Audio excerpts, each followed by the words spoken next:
Welcome to the Automotive Diagnostic Podcast. We're going to explore ways to sharpen our diagnostic skills, find learning resources, and hear from experts in the automotive field. This episode is brought to you by L1 Automotive Training and Keith Perkins.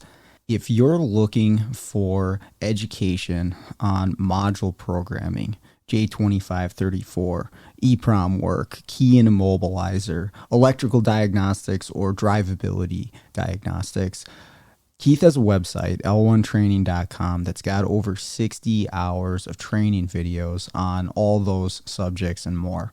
When I first started out doing mobile, I utilized Keith's videos on module programming in J2534 in order to get my head wrapped around what I would need for the tooling, the computers, the software setups, what kind of obstacles I would be up against when I'm out there programming modules on cars. And it was a huge benefit to me. And I continue to use the training videos that he has on his website. So I strongly recommend checking out l1training.com. The link is in the show notes. This podcast is brought to you by Jarhead Diagnostics. Jarhead Diagnostics manufactures in-house diagnostic equipment and storage solutions, as well as distributes for companies like Pico, ATS, and TopDon. One of my favorite tools that I've bought from Brandon and Jarhead Diag is the case for the U-Scope. If you don't have a U-Scope, you probably should, but if you have one, you got to get one of these 3D printed cases, has a magnet on it, has a full-size BNC lead that you can connect to, and it gets rid of the weak point of that scope, which is the mini BNC connection, which is pretty fragile. This case makes this thing nice and secure and makes it an even better tool than it was. So check out jarheaddiag.com. The link is in the show notes. Hey, what's going on, automotive world? Welcome to another episode of the Automotive Diagnostic Podcast. My name is Sean Tipping, and I'll be your host once again for today's episode. Thank you so much for joining me. Today on the show, I'm having Zack Mcclain join me once again. He's been on the show a few times before. He's a mobile guy, does some locksmith work, programming work, diagnostics. We're going to talk all about that today. Do some key stuff, key cutting machines, lock picking, that sort of stuff. But we're also going to focus mainly on customer relations. And of course, we're coming at it from the mobile perspective. We run mobile businesses, and our customers primarily are automotive repair shops. But this could easily transfer to auto repair shops servicing their customers as well. And what we're going to talk about today is the kind of relationship that you need to build with your customer in order to maintain their business for the long run, and also to get new customers as far as recommendations and word of mouth goes. But where do you draw the line when building that relationship, right? Because you can get a little too friendly, a little too buddy-buddy, where you're almost doing favors for somebody because you're friends, right?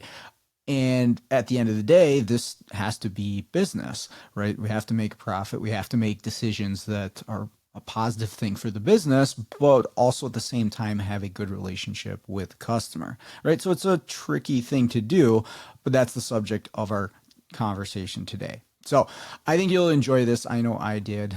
With that out of the way, let's jump into the episode. Yes, sir. Yeah. I feel like I've been getting beat up a lot lately on cars. I've been kind of just dragging on a lot of problem vehicles. I keep saying to shops, like I'll go in like, hey, how's it going? How's business? I'm like, well, these cars ain't getting any easier. I'll tell you that. It just, the number of unique new problems I run into is just wild. It's just crazy how much new stuff you see. And I mean, I guess it makes sense, right? There's a lot of cars out there. It's a lot of potential problems, but man, every single day seems to be something new. Absolutely. And one of the situations I hope to discuss tonight was a crazy wild car that ended up being not so crazy, but in the moment it seemed crazy. So Well, that's usually how it goes, right? Like the end fix or the solution to it, it's like, oh, it was just a, loose pin or a broken wire or whatever. It's not that often something crazy, but when you're in it, you're like, this makes no sense. Like, how can this be doing the thing that it's doing with the parts that I put in it already? It doesn't. Yeah, that's pretty standard for my day. I've got a Ford Focus right now. It's absolutely kicking my ass. I don't have a solution on it yet because I have to go back to it.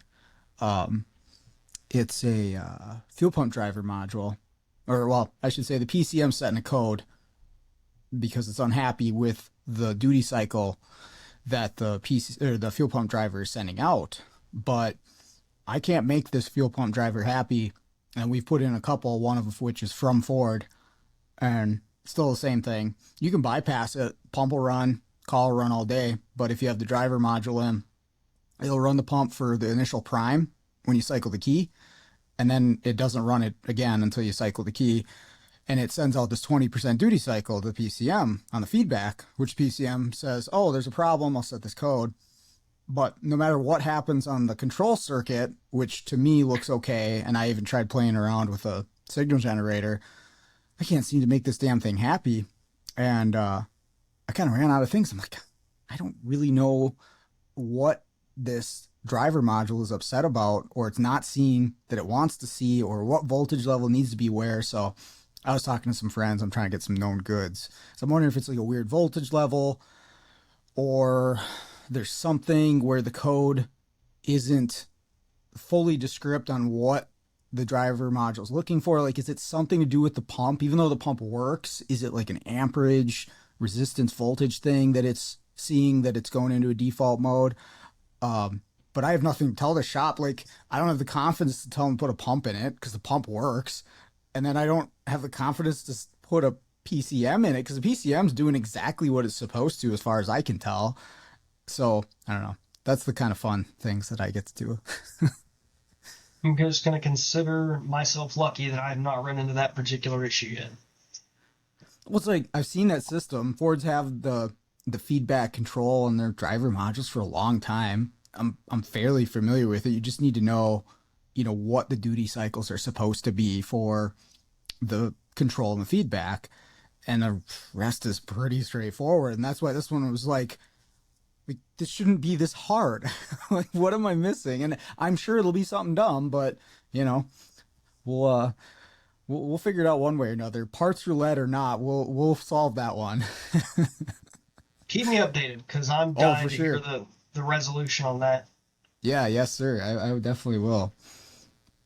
But yeah, I don't know. It's challenging. It's frustrating in the moment, but that's why I do it. Right? You get on the other side of it, and it's a good feeling to solve the problem, and that's why I like this stuff is the challenge, even though sometimes it's not lucrative business wise. Yeah, I feel like a dummy because it's like, why am I doing this? I could just go clock in and clock out at a shop and burn hours, and then I'm like, yeah, I'd go crazy after the second set of ball joints. Like, yeah, I'm Yep. done. Burn the Yep. building to the ground. Get me out of here.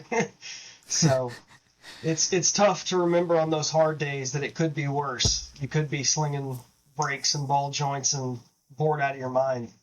Yeah, exactly. It's like, is the challenge that frustrates you, is that better or worse than being bored out of your mind, sitting around with no work to do or oil changes and tires, right? And just monotonous work that you don't even really have to put any thought process into. And yeah, I'll take the thing that kicks my ass for sure. Me as well. What else have you been up to recently? Um, just a lot of locksmith work recently. The programmings, those have kind of taken over. I haven't been doing a whole lot of diag. Okay. A lot of locksmith work. I've been loving it, man. I did a Saab and a Volvo back to back like a week or two ago. Easy gravy money. Some of my favorite cars to do. They make great profit. They take a little bit of time, but not too much. And just other gravy keyworks and Honda ignitions, and just the typical. If you've been a locksmith in the automotive industry for any length of time, you will have seen all the stuff I did.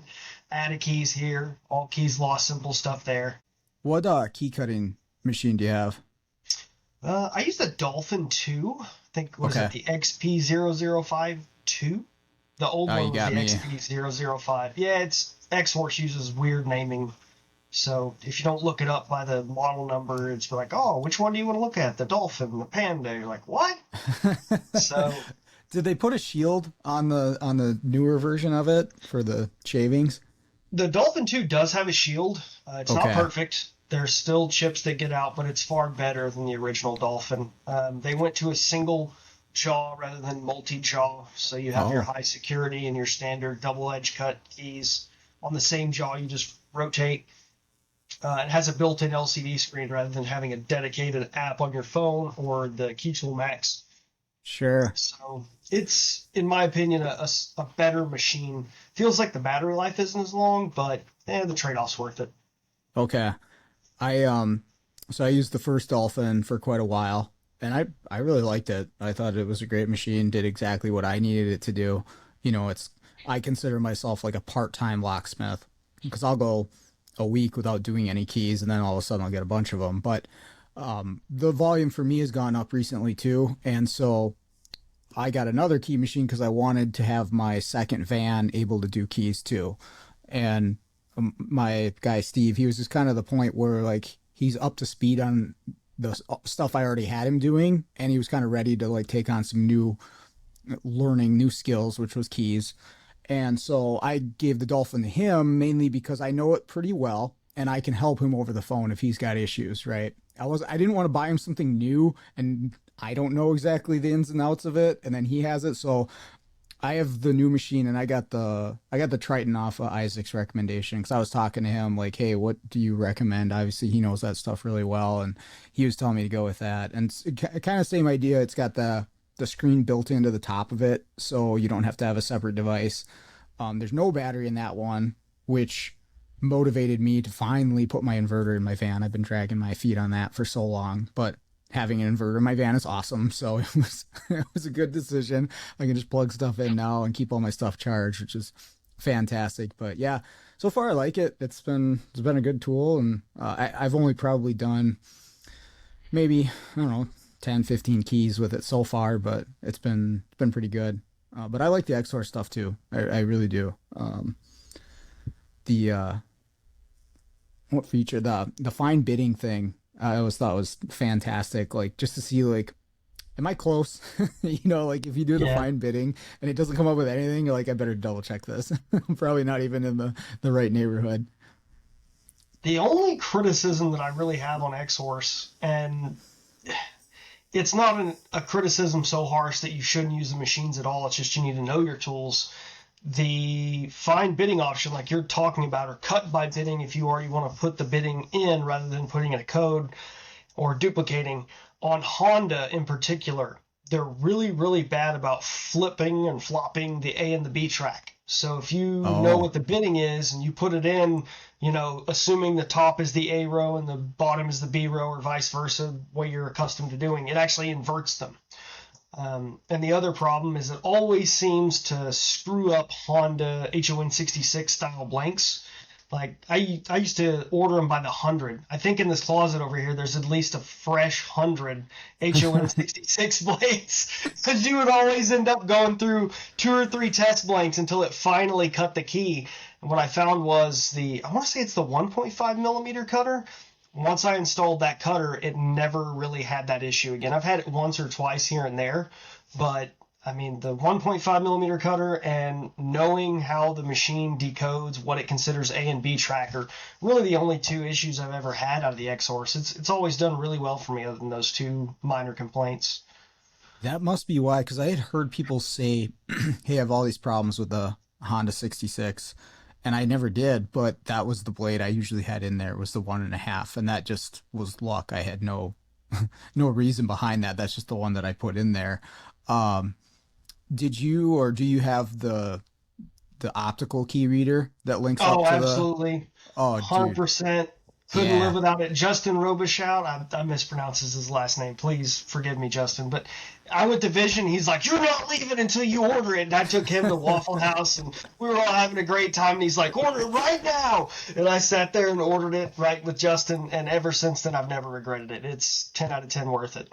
Yeah, for sure. So for everybody listening who hasn't used it, it's like this little thing. You open it up, you put the key in, and it optically reads all the cuts and then links up to the machine as well. And yeah, that's badass. I love that thing. So I'm trying to think of the ones that kick my ass the most. It's old GMs for sure. As far as like decoding a lock cylinder, doing an all keys lost or something like that. The old worn out lock cylinders in GMs where people actually use their keys in the door. I I just get my ass kicked reading those things. And so the last one I did, I just pulled a lock cylinder, decoded it. I'm like, I don't know. This is just this is a waste of time for me to try to read these cuts and not even come close, you know? I will yell from the top of any mountain about the virtues of Lishi and knowing how to actually do the trade of locksmithing. But when it comes to GMs, man, if I can get the ignition lock cylinder out, I'll Mm. usually jiggle it with a jiggler key and use something to press the sidebar and just pop the ignition right out. It's not even worth trying to Lishi some of them. And you try to decode that, there'll be like 30 keys. It'll be like Yeah. two Right. cuts on this key, three cuts on the second Yep, key, yep, yep. and you'll spend your whole next 2 weeks cutting keys, and you could have popped that ignition lock cylinder out and been in and out 15, 20 minutes.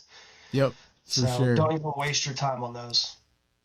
Yeah, that's what I've really had fun learning that side of things. It's just like I said before, you know, a whole another challenge. That's not my background. I have very little formal training on it, a couple classes here and there, but that has been, I honestly really enjoy doing that work. And I will take some extra time to do the Lishi because I have some resources. Obviously, I mean, I can do the VSP thing, get key cut codes. But I mean, there's paperwork and stuff involved with that, but like I enjoy doing that work, figuring it out. It's almost like a little puzzle or something or you know, those little, you can get those little, mind teaser puzzles or whatever. It's like a little thing of interlocking blocks and you got to like take it apart and put it back together. That's that sort of same thing for me, which I really like doing that. I enjoy the art of Lishi as much as I enjoy the utility of it. Hmm. I've never purchased a Ford key code because I've always used a Lishi, but I know talking to my dealer parts people that if a vehicle's over 10 years old, Ford won't produce a key cut code, at least to the parts Oh, department. Because I was okay. trying to buy some parts and get them to give me the key code to my van because I'm lazy and it doesn't pay to leashy my Tibby key. Right. So I was Oh, like, dude. whatever, I'll get a key code. And my 2010 Transit Connect was 13 years old. So like, pound sand or call a locksmith. Those are your two options. I was like, dang, I got to call myself. So that's another reason if you can't purchase a code, the Leashy is far and away the best tool to have. So that's a whole different animal, in my opinion, is the Tibby Leashy. I bought it, and the only time I've used it is learning on my own van, because I got the same thing at 2010. And of course, you know, mine's super worn out too. I kind of got it so that I can pick the locks, I would say fairly easy. Like it's not much to get the lock open. Decoding it again, especially the worn out one, that I guess I would still have a challenge. But the whole cutting of the key too, like I realized why they charge so much for those things. That was a freaking process to do the cutting of the Tibby key, and that was with the Dolphin. I don't know if other key cutting machines are faster, but man, that took forever. Rotate to position A. Yeah. Yep. B. And you do it 4 different times. A, B. Is it A, B, C, and D? I think I there's think four so. decks. Yeah. So it's A, B, C, or D. And they have you do four sides of the keys. So yeah, it's a long process. I don't enjoy cutting them.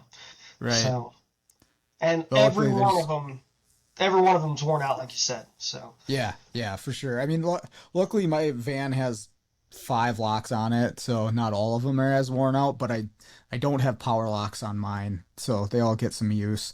My employee's van has the actual remote built in, so those weren't too bad. But yeah, I don't know. That's the only time I've used it. So if I don't get any calls on them, I'm sure I'll get one tomorrow, but Yeah, you'll get 12 and you'll get an 8 cut, Tibby. You're going to get a oh, Jaguar that jeez. someone's going to call you for just because you said that. And you probably don't have a 6 cut Tibby pick. Probably. Well, cool, man. You wanted to join me on the show. You brought up a pretty good idea for a discussion. And I don't know, I could probably just let you kind of explain the idea of what you wanted to talk about, and we can kind of take it from there. So, as you mentioned at the very beginning, there's some pitfalls to customer relations and how you interact with customers, right? When you're interacting with your customers, whether they be retail customers for key jobs or, retail repair shops or, body shops, whatever the case may be, every interaction you have with them, you can be transactional where, hey, you called me to do X, that costs Y, I'm here, I did X, please pay me Y, or, hey, you called me because you wanted a programming on this module.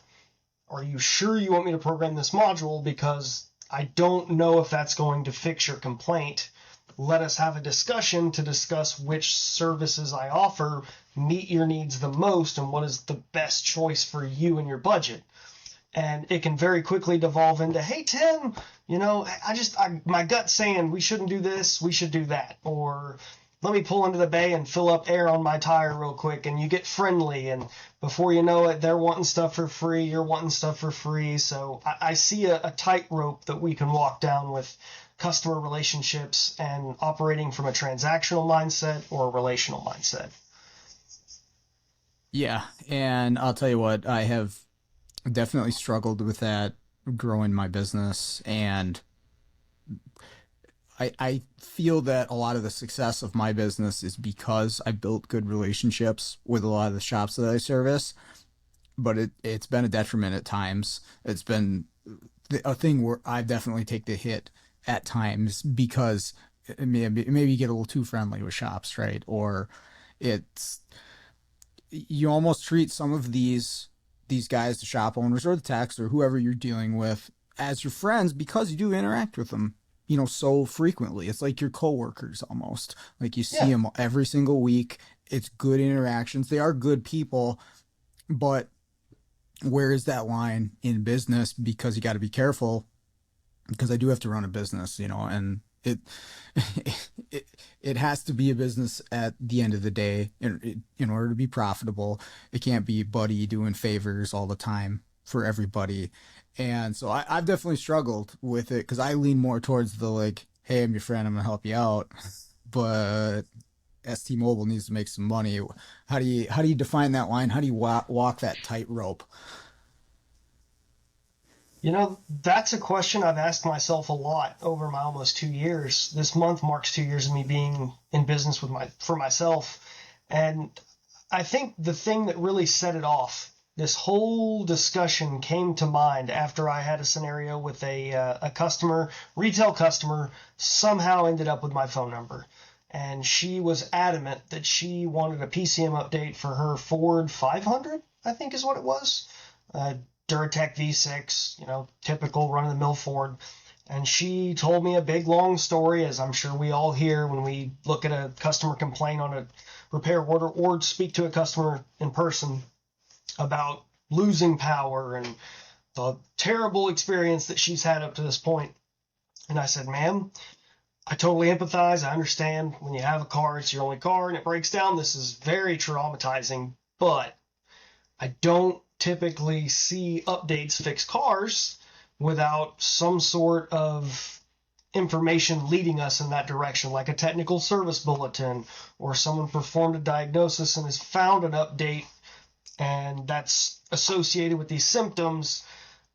Are you sure you want to proceed? And here's what the price is. If you would rather me try to diagnose the issue, here's what this price is. I want you to make an informed decision. And of course, she had told me she was a single mom, and bleeding heart me, the little guy on my shoulder, was like, help, help, you're a horrible person if you don't help this poor single mom. And then the business owner over here is like, it doesn't matter, we have to make a profit. And both of them are in a way kind of right. And she was adamant. So I went up to the car, I did the programming, sure enough, didn't fix her issue. And when I was done, I just did a quick road test. She drove the car. I looked at some scan data, and I was confident, pretty confident that we had a breathability issue.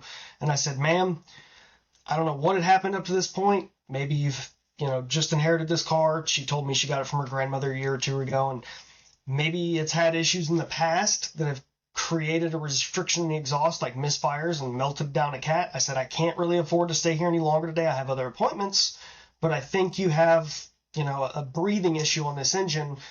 Next step from here is check pressure or drop the exhaust. Have your mechanic friends drop the exhaust and see if it drives better. And sure enough, I heard from the lady about a week later, and the cats are restricted.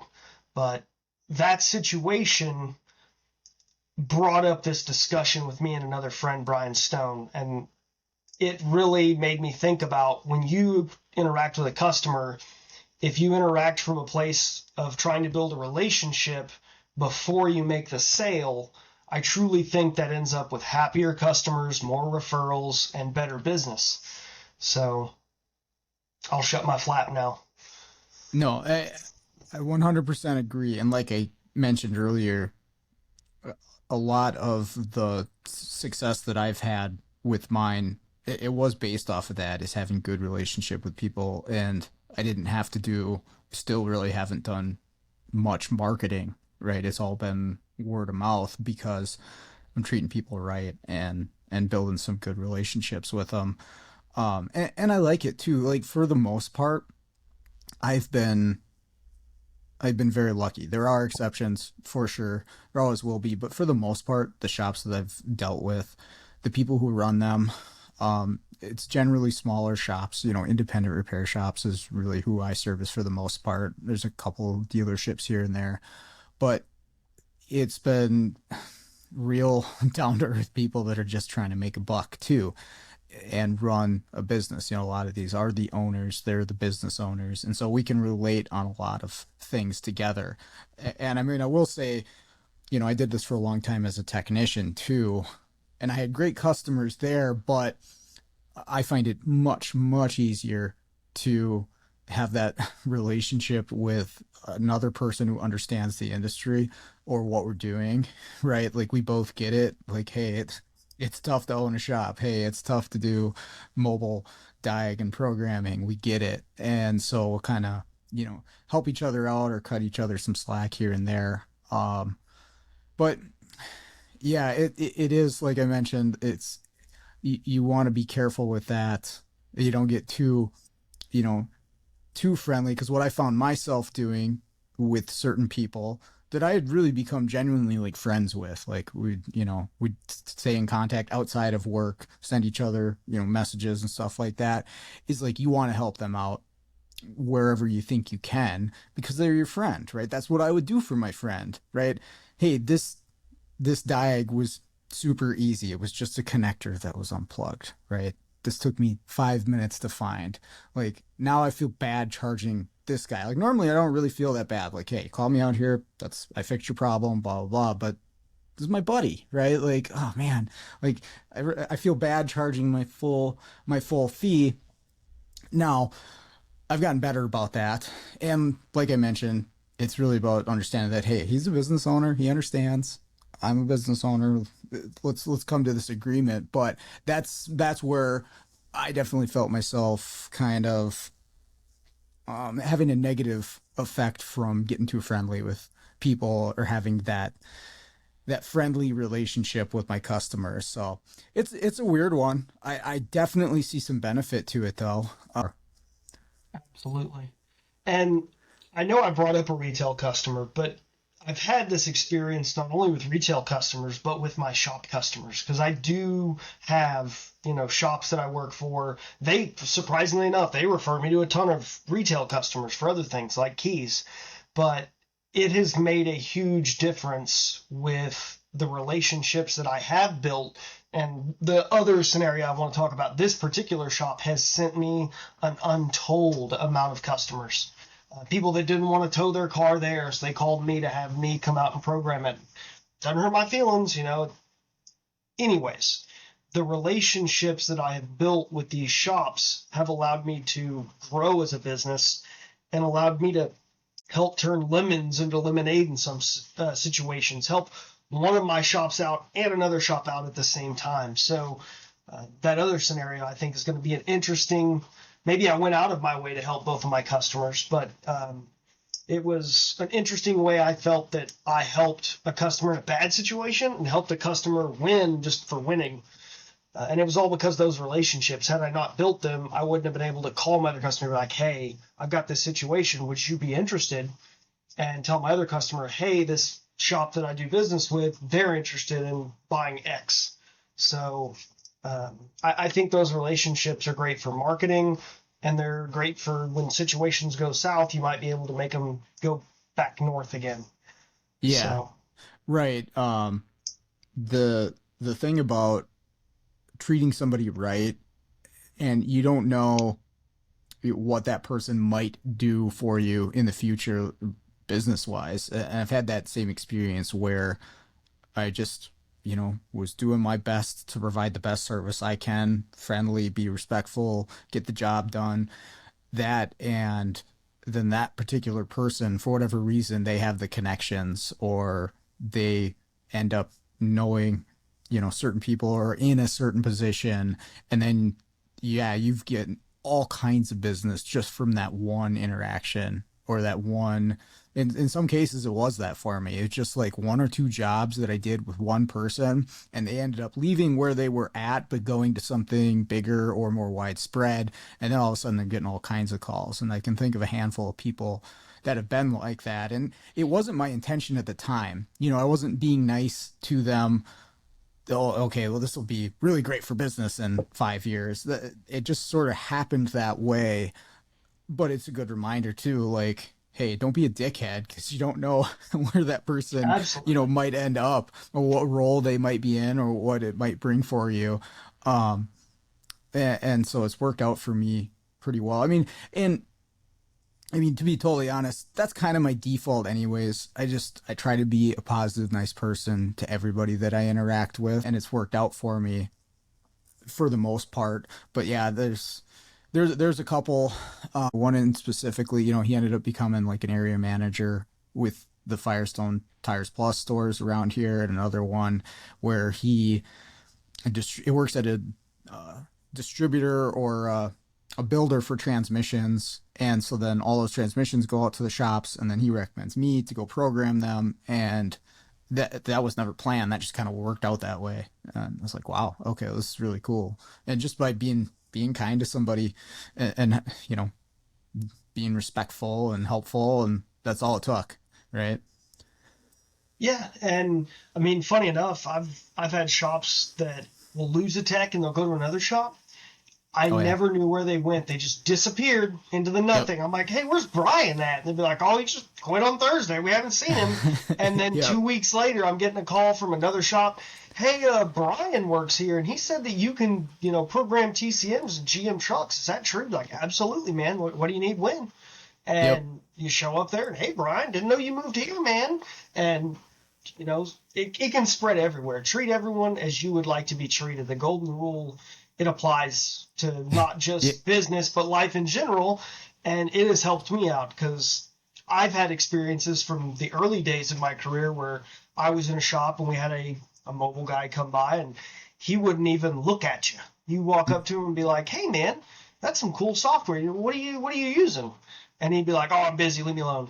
And I have done a complete 180. If a tech comes up to me, hey man, what are you doing? They're like, hey dude, check this out. It's SPS2, man. I'm using an MDI2. We replaced this PCM, so we have to go in here. We have to flash with SPS2.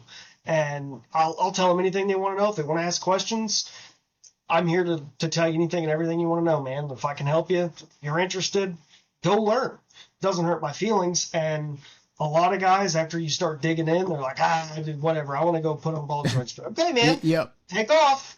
But Uh-huh. there's been younger kids that have come up to me and they seem genuinely interested. And what else am I going to do when you hear beep, boop? Hey, dude, we got 12 minutes. Let's talk. So that, I think, it makes it a more pleasurable experience for me and the shops and the technicians when I show up, because I know guys now. It's, hey man, I hope you're having a good day, and I mean, just the smallest stuff. Hey, did you see the game? Whatever. It doesn't have to be, hey, let's go have beer on Saturday night at the bar. It's just treating people like people and Yep. not showing up and being a robot and get away from me. I'm here to charge my $180 and leave. Right. So Well, it I makes your think day it easier to interact with people on a friendly level too. You know, like you say, absolutely. you're going into all these shops and it's like you have a ton of coworkers, right? And you're going to go to all the different spots with your coworkers every single day. You might as well be friendly and have a good interaction with them rather than, yeah, just grumpy and don't talk to me, right?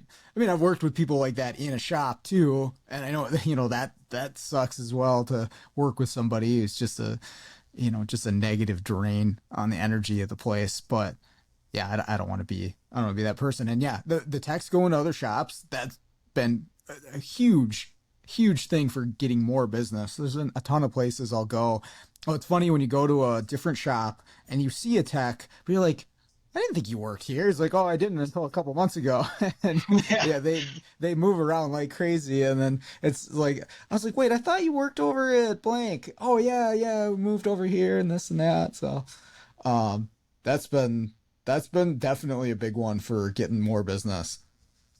Yeah, and it's the smallest gestures, man. It just isn't some, grandiose. I'm giving away free diags to everybody for X or, all new customers. We're not doing anything like that. We're just talking general human interactions, being kind, having respect, and trying to build a relationship with your customer rather than being the guy that's X dollars. Like, oh, don't Hmm. call Zach. He's $200. It's like, Zach could probably really help us out. Remember that last time he really got us out of a bind? And it changes the whole atmosphere, how you interact with your customers and the way you treat them when things go wrong versus when things go right and vice versa. So Hmm.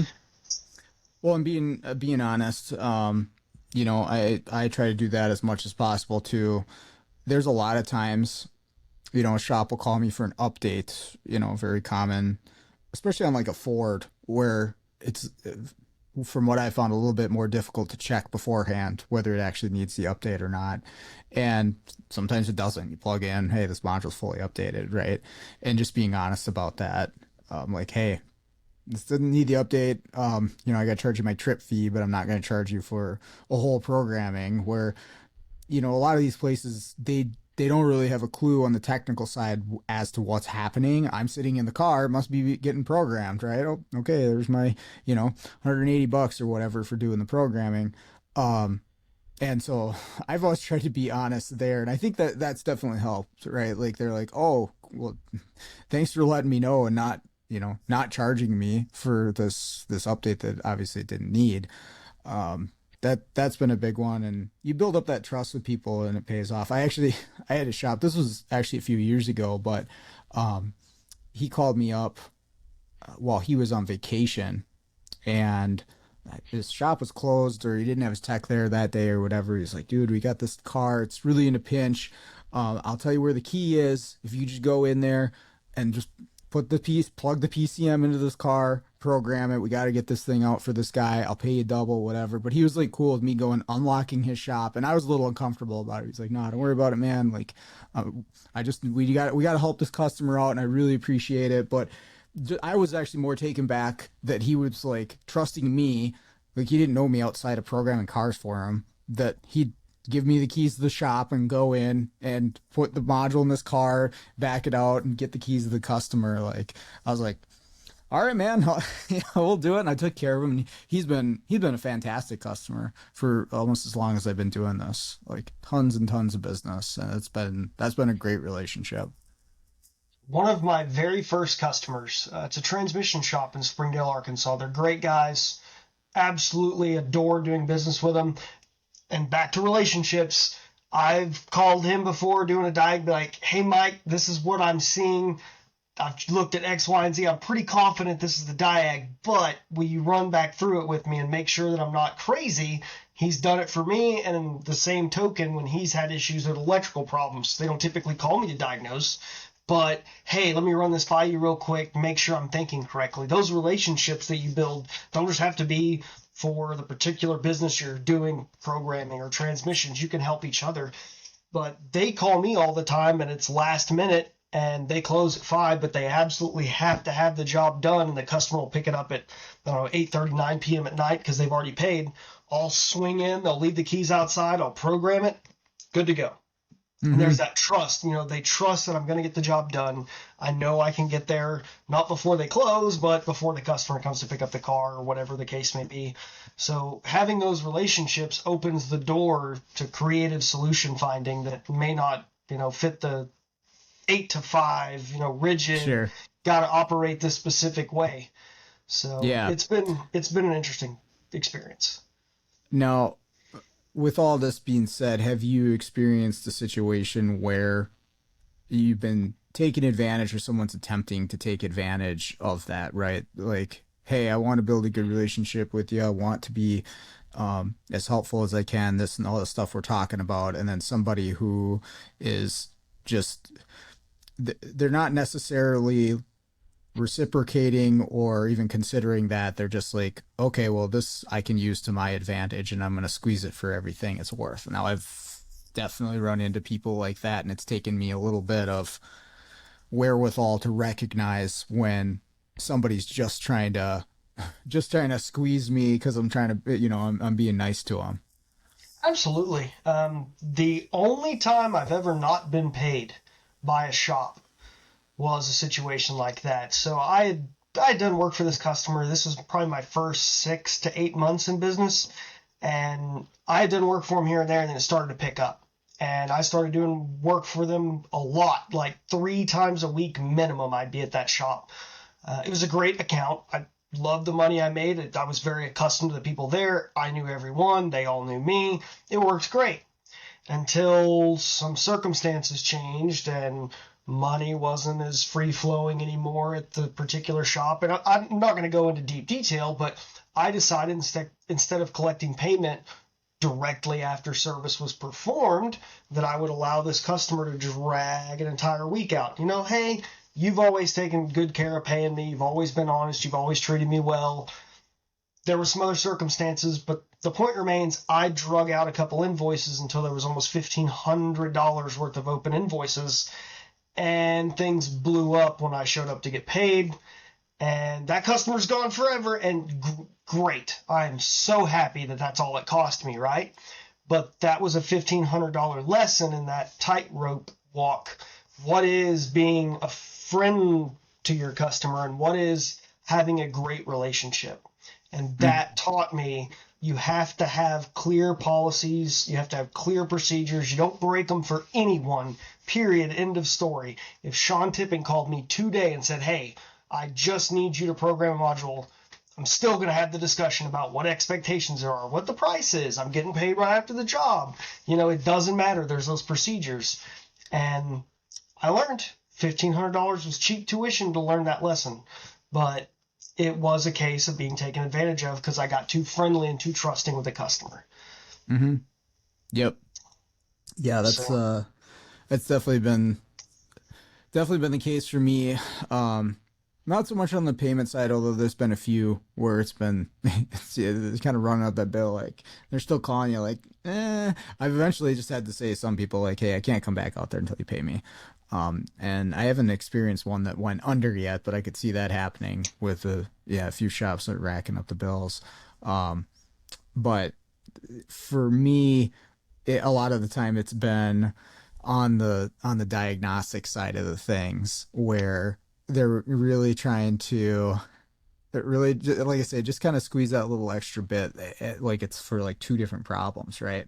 Hey, the radio and the backup camera don't work, and like just trying to like work their way to like, oh yeah, you can just help me out, and they're probably related because this and that, and I've been much better lately at being more strict about that type of thing. But it was an area in the past where I would just kind of be like, oh, okay, well, this wasn't too bad to figure out the second problem. We'll just bill them for one diag or something like that. And that's the sort of stuff that I've been better at being fair to myself. And I think that's probably something that I would recommend anybody keep at, top of mind when you're going into situations like this is like, hey, let's be fair to the customer, but make sure you're being fair to yourself too. Otherwise, there's no point in doing this for compensation. Like, you gotta take yourself into consideration too. And again, this all comes down to personalities. Some people listening to this might be like, what are you talking about? But for me, I'm generally a person, like, my default is maybe to like take that little bit of a hit to help somebody else out, right? That's just, I'm not trying to be like, oh, I'm all virtuous or anything. That's just how I am. That's how I developed as a person, and so I'll go that little extra mile if somebody I feel needs that help or wants that help. But I gotta ask myself, like, hey, Sean, are you being fair to yourself in this situation? And a lot of times it's not the case. Absolutely. I think that leads perfectly into the last scenario or situation that I think really applies to this discussion. A shop they're one of my probably top 5 shops that I go to, called me because they put a Jasper reman engine in a Silverado, and it Okay. was deleted DOD, so it doesn't have any of the collapsible lifters. It comes from Jasper with no DOD. Yeah, it's And they interesting how they get were, away with that.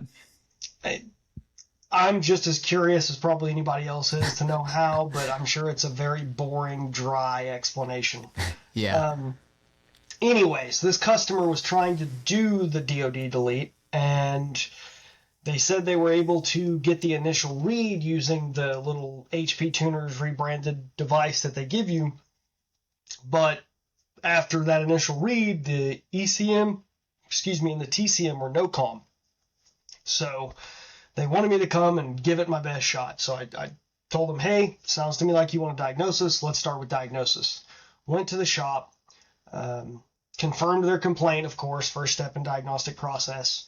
Once I confirmed the complaint, I just went through my traditional process, checked for communication, couldn't communicate, checked terminating resistance. Terminating resistance was good. Um, Long story short, I assumed, big word there, you should never do. I assumed when they put this engine in that they didn't leave anything loose. This shop is top notch. Okay. I've never ever caught them in a situation where they have left a ground loose, left a connector unplugged, anything like that. These guys are 10 out of 10 top notch. But what I did not know at that particular moment was the employee that did the engine swap was injured 3/4 of the way through the engine swap. So the owner and another tech were flip-flopping back and forth to do catch up to get the engine installed. And the second assumption was they must have bricked it using aftermarket software like HP Tuners. Yeah, simple. Let's not waste a bunch of time here.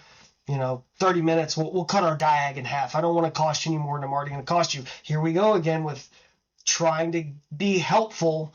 And they got an ECM. They got a TCM. They put them in the vehicle. Didn't fix it. So I went back. I said, no more.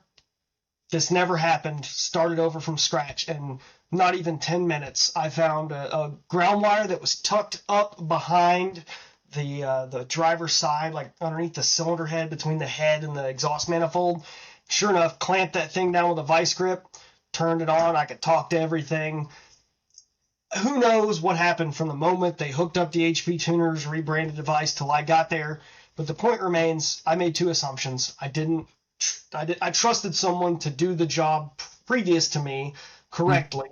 And then 2, just assume some software nuked a module, because we've all seen software nuke modules, people brick stuff. And I was trying not to run up a bill because I didn't want to cost my customer any more time or money. So that's a negative, right?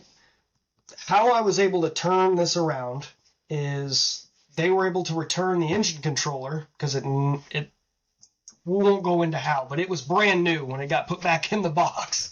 And Okay. the TCM is unreturnable, right? But I said, hey, go ahead and plug the old TCM in. Just make sure it communicates. Everything's good. I'm going to go make a phone call while you do that. And when I come back, I think I might have a way to make some ground up on this TCM. They said, okay.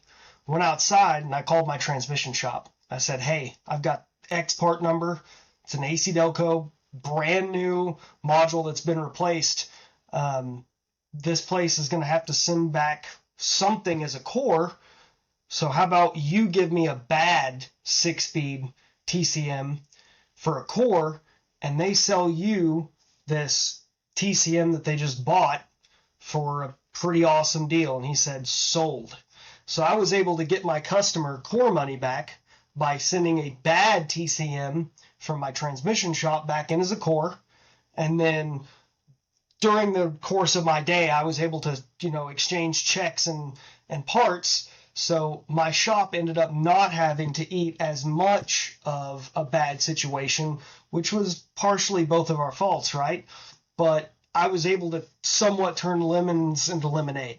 And that shop was so thankful to me that I even took the time to try to help them dig out of that hole, because was it really something that could have been prevented? The poor kid that was working on it got hurt. Stuff happens. We all misdiagnose stuff. If anybody says they don't, they're lying. I screwed up because I didn't follow process and assumed that this shop was so good I wouldn't have to go back and check stupid basics. But I ended up helping two customers at the same time. My customer basically got a half off TCM that he could use, got rid of a bad core. My customer got a little bit of money on top of their core charge, and I did charge them for my diagnostic time, but I did give them a bit of a discount because I wasted some time making assumptions. So I still got paid. That line's in the sand. I can't operate a business if I don't make profit. But I didn't take the whole time, because some of that time that I spent, I don't feel should have been billed, right? That was a mistake on my part. But after it was all said and done, I still earned a profit. Both of my customers ended up with a positive outcome. Everybody won, even though it was kind of a, turd sandwich, so to speak. I tried to sprinkle some seasoning on it, so it was a little easier to chug down. And that, all of my customers are stoked, happy as can be. I get to wear the dunce hat for, breaking my own process, breaking my own procedures. But without those relationships, I don't think I could have remotely come close to pulling that type of situation off within 10, 15 minutes, a phone call, and hey, here's what we're going to do. So yeah, boy, it's good to have those resources too. I got a couple transmission shops that I'll call if I'm in the middle of a diagnostic on something, and I'm like, I don't know how all the internals of this transmission work, or how does this torque converter, flow through this valve body work. And I call these guys and they're just like, yeah, check this. Here's how this works, blah, blah, blah. And they're totally just willing to help me out with that information. And kind of the same thing for me too. They'll call and say, hey, programming wise, can I do this? Can I put this into this? So, okay. Yeah. I'm fine helping them out there. And you build up that trust in people too, doing good work and doing things for them where you can. And then when it comes to a bad situation like you're talking about, which I've been into, like, hey, modules brick every once in a while, right? I've had that happen. GM TCMs, some ECMs and stuff. Like, stuff happens, right? Stuff turns into brick. Sometimes you can recover it, sometimes you can't. But in cases where, hey, that module is dead to the world, there's been 3 or 4 times I can think of where I've offered to the shop, hey, I'll pay for this, right? This happened while we were doing it. Our fault or not. Maybe it was TLC. It was in one case. But I was like, hey, this is on us. I'll pay for this. I have yet to have a shop actually take me up on that. They're like, no, don't worry about it, man. We'll take care of it. And whether they're warrantying it out or whatever they're doing, they're just like, hey, man, we appreciate what you do for us. This is not a big deal in the grand scheme of things. We'll just get another one. And I feel like, I mean, who knows? But I feel like if I was just, cold, hard business dickhead every single time I went in, maybe that's not the case, right? Maybe then I'm buying a TCM in that case. But in the cases that it's happened, it's been good. And they're just like, no, don't worry about it. We'll get, we'll get you on the next one, and we're all good. Yeah. I definitely think it's worthwhile to build that trust up with shops. Yeah. And be careful when you build relationships, don't turn them into friendships. But don't always be the guy who, when someone calls and they want X, you just be like, okay, it's this much, go do it, plug in, program it. Oh, didn't fix your problem, audio, see you later. When you're that guy, word will spread. That one negative interaction can turn into a large amount of people thinking negatively of you. Yeah. So Yeah, for sure. Definitely. Well, what is the crazy vehicle that you want to talk about? that Silverado, man, like it Oh, it was was, the Silverado. Okay. yeah, so that ground, it was like it was intermittently making contact. So the check engine light would flash. It was doing some crazy stuff. Yeah. I can't remember all. I should have saved screenshots, man. It was nutty. They showed me screenshots of like HP tuners where they were able to read it. So my thought Hmm. process, it must have been that was just making enough contact that they were able to do that initial read, and then I think it failed going like halfway through the TCM read, and that's why my gut was like, oh, it's bricked. And even they were, when they first called me, they said, hey, we think we bricked something. So I was letting that customer steer my diagnostic approach from the get go. And these are great people. I've helped them out. It's like, hey, we've been in this situation. Got any silver bullets, right? Like, hey, I have seen this bullet, whatever. And the same case is true. I've called them like, hey, I've got this really strange drivability fault because these guys do a lot of drivability, and they've thrown me some bones. So that relationship can bite you. And the fact that I didn't step back and say, hey, walk away. I don't want to hear anything at all. Tell me the no communication. Got it. We're going to start there. Um, when I came back the next day, that's when I had that fresh slate. Like, nope, don't talk to me. I'm going to go over here in this corner. Yep. Leave me alone. I'm setting a timer for 1 hour. Don't come. Don't want to hear anyone. Don't want to see anyone. I need to start over. Yep. And 10 minutes. It took me 10 minutes. As soon as I heard the relay clicking, I was like, something's not right. Started checking powers and grounds, and sure enough, found high voltage on a ground. I was like, that's not right. And found the ground location, stuck my arm in there, out comes a cable. So Yep. it was really strange. It was flashing check engine light, relays were clicking. So Yeah, me and Steve have that kind of we do sort of a rotation and we try to limit it to an hour where we're on something and if one of us stuck, we'll rotate somebody else in. And sometimes it is good for you to come back to it. You already know what's going on, but that fresh set of eyes on it and like, hey, here's what I experienced, but hey, you take a look at this and just see. And that's worked out quite a bit. Is we'll kind of set somebody up with a problem and what we found or what wall we're up against, but having the second person come in fresh and jumping into it, that has gotten us through a lot of problems too. So it's nice to have a second person to fall back on. That is one area actually that has been challenging is, I built the business up. It was just me for the first 4 years that I was doing it. And every time I go to do work, it's Sean, right? And so the kind of trust that we've been talking about, it doesn't immediately extend to a new person, right? So I have somebody doing my phones now, and I have had Steve since February doing the work, half the work in a second van, and that's been really challenging, especially with certain shops. Some places are okay with it, but then there's certain shops who are really distrusting of him, and for no real reason other than the fact that he's not me. And I tell him like, yes, okay, this is what Steve said it is. This is what it needs. Or just programming in general. I have one shop that calls me and asks me like, I don't think Steve programmed it right. I'm like, no, there's the screenshot. It's the same thing I would have done.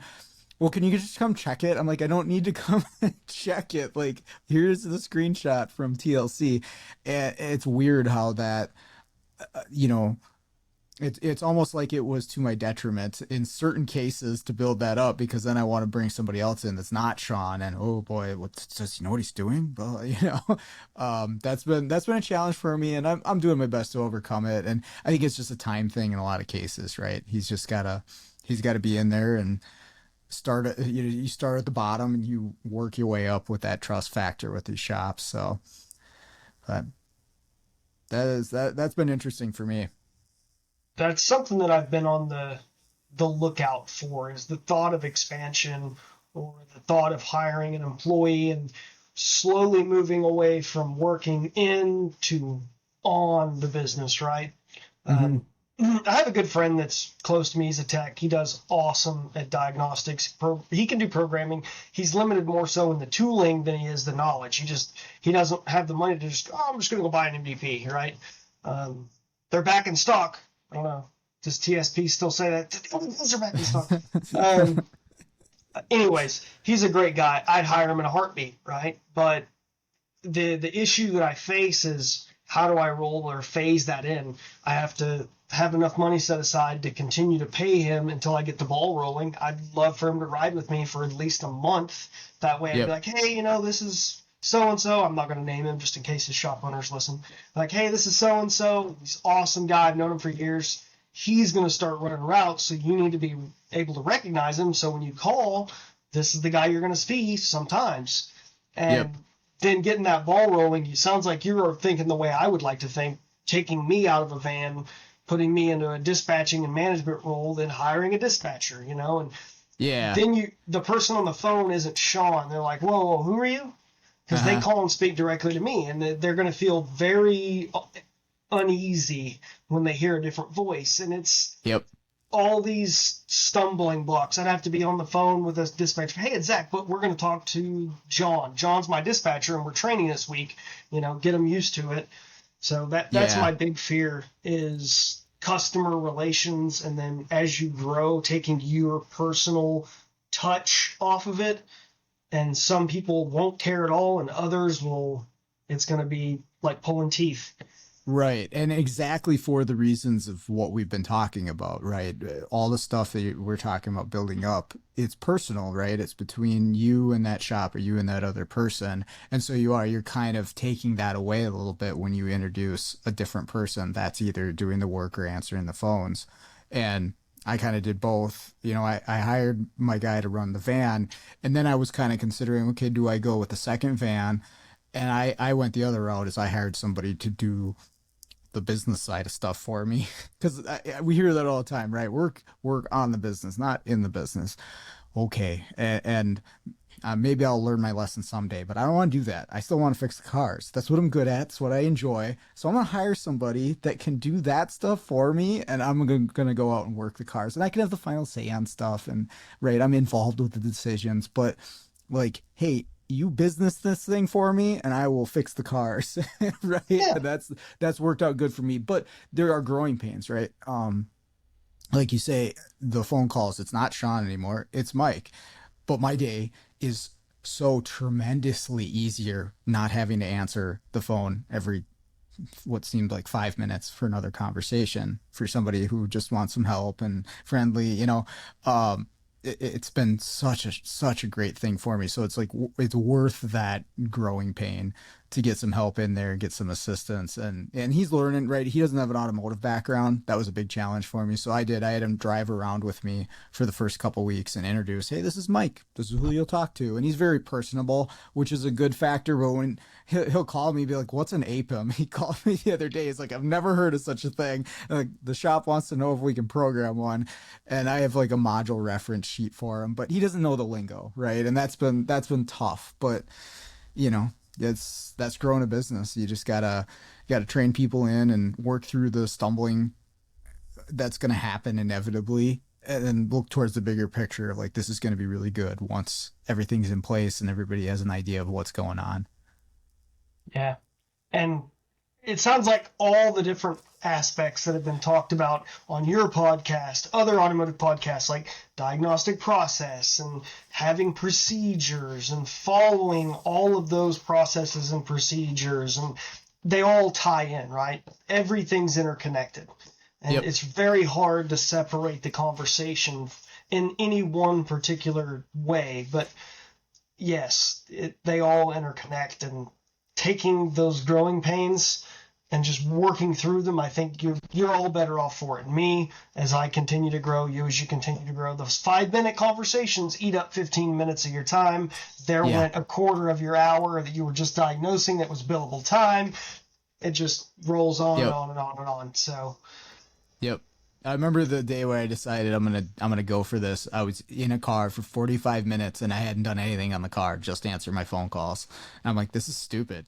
Like, what am I doing?